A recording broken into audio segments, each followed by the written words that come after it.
وعلیکم السلام ورحمۃ اللہ وبرکاتہ۔ جی محترم بھائی نے لکھا ہے جی ایک آدمی فوت ہو گیا ہے سعودیہ میں، اس کی تدفین جنازہ کی کوئی خبر نہیں، کب ہوگی؟ کیا اس کی غائبانہ نماز جنازہ پاکستان میں پڑھی جا سکتی ہے جبکہ سعودیہ میں ابھی جنازہ نہیں ہوا؟ جی بھائی پڑھی جا سکتی ہے، کوئی عرض والی بات نہیں ہے، اس میں جائز اور درست ہے انشاءاللہ۔ ہاں بس اس کی دلیل یہی یاد رکھیں، صحیح بخاری اور صحیح مسلم کی حدیث ہے۔ صحیح بخاری میں 1333 نمبر کتاب الجنائز کے اندر اور صحیح مسلم میں 951 نمبر پر یہ حدیث موجود ہے۔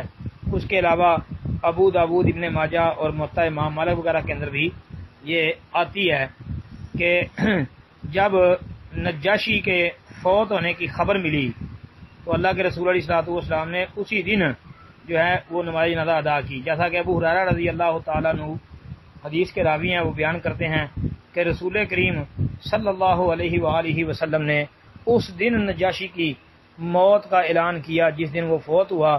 پھر نبی علیہ الصلوۃ والسلام لوگوں کو ساتھ لے کر عیدگاہ کی طرف گئے، ان کی صفیں بنوائی اور اس کی غائبانہ نماز جنازہ جی وہ پڑھی اور اس پر 4 تکبیریں کہیں۔